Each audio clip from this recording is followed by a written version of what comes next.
He cornered and he conquered me. Captured me with his most precious camera, his eyes. Catered to my cadence while confessing his convictions over coffee on a Sunday morning. Me cortisone, you see, coaxing me was a coping mechanism for him. And our conversations coiled such a connection between us that when our worlds collided, it was anything but catastrophic. And it was at that moment I had become more than just his comrade, his commodity. You know, I was his cool. I was his complete. I was his choice.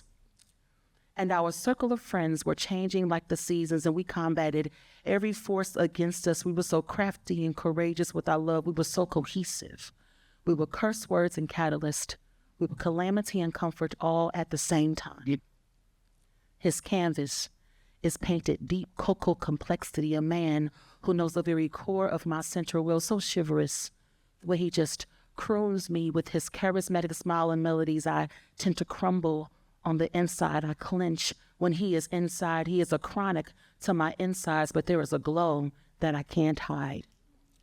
Champion with charm, he is cooler than cool. He is ice cold, careful when his hands are upon my mold. The greatest story never told, and if this love was ever deemed illegal, we'd gladly commit the crime. Just to spend a lifetime locked up in each other's lifelines. He is the reason for these dope lines, craving his company like a fiend for a coke line. He came at the perfect time. Beloved, it has always been you. Thank you. All right.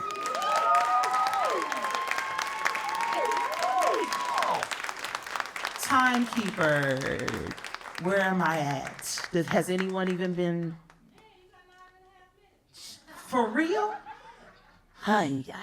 Okay. Damn, that's a lot of times. Kidding. Also, yes, Aaliyah mentioned, so I guess I should tell y'all just a little bit about me. I love that Dasha said this. I am a creative change agent, so all those things creative, but I'm a spoken word artist, I'm a published author, I'm a facilitator, I'm a filmmaker as of a couple of years ago. I am, educator, I'm a community person. There's a bio, y'all. Just read the shit. I can't even tell y'all. Just, if you want to know more about me, you could just ask me. We'll talk about it. We'll find something that we have in common. I'm not going to run that all that things down. You are just getting this light for you, okay? Let's get into another poem. You don't need that. Okay. So another thing that people can relate to is relationships, right? Especially toxic relationships. And sometimes you don't realize that you're in these things until you get out of them, right? Or how bad something was that you were in until you're out of it. So this poem is called Queens.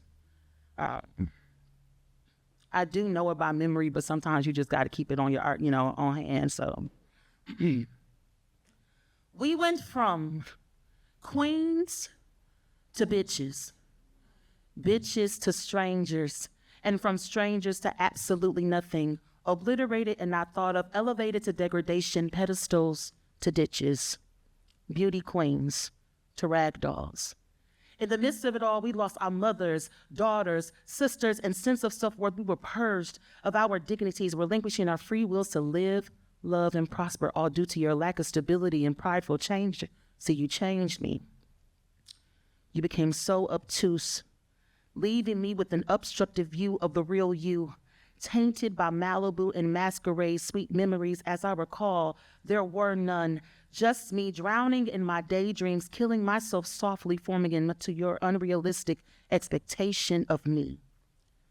But I was once your equal, wrapped up in your sweet tapestry, my majesty, the way you came to me, laced me in linguistics full of delicious dialects as I nestled myself in the comfort of your call to me.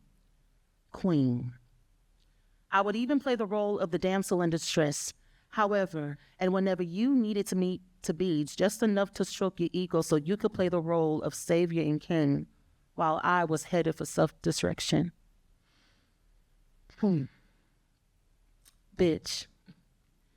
You apologized the first time you said it, calling it a slip, until that slip manifested into a malpractice that was practiced ever so often into this household, bringing fruition with that word as if it added flavor to your arguments or ill intentions. So I heightened my intuition, peeping the sequence of events that fueled your disposition, causing our division. And when that came too easy, you stripped me of my crown, gave me a collar, and demanded I get on all fours in submission, made it your mission to only hit me doggy style because missionary was far from your belief systems.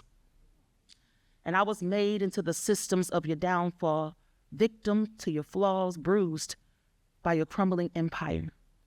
Knowing now was the right time to go, but I loved you so. But I wasn't sure how to fully let go, but I needed to believe in myself, just enough to finally free myself of your emotional stronghold. And it was a hard transition, but I played my position well, reconfiguring who I was without you.